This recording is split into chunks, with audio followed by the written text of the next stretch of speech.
حاجة انت محمود من ساعة ما جبت التليفون الطشت دوت وانت متنك علينا، وبعدين لو ما كانش صيني كنت هتعمل فينا ايه؟ مالك يا اشرف؟ ما انت السلكان ليه؟ وبعدين بعد بس الوقت كده عشان معاه مصلحة. لا ما تتنكش عليا محمود، بلا ما اديك روسية اجيب لك تربني. استنى كده يا شرافة، مصلحتها محمود، احنا بقسم معاه. مفيش، انا من كام يوم دخلت لي واحدة على الوسط وقالت لي انت فاضي ندردش؟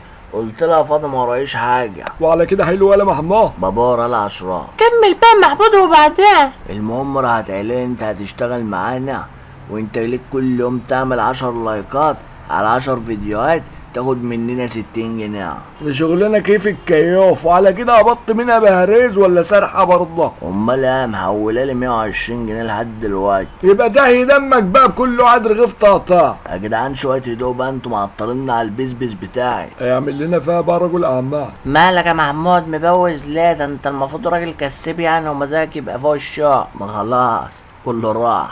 ليه اللي حصل لك؟ طردوك من الشغل؟ يا ريت، دول غفلوني في 500 جنيه. ما هو الركن ده اللي جابني ورا. صلى على النبي محمود، اهدى كده عشان بواسيرة. احكي لي بقى اللي حصل. مفيش، انا جيت في يوم بفتح الابليكيشن لقيت عندي المهمات معلقه وليا كان قبضه برضه فلوس لقيته معلق، فبعت للبت بقى على الوسط وقالت لي كلمني على التليجرام. كلمتها قالت لي عشان تبدا مهمتك ترجع تاني لازم تبعت لنا 500 جنيه.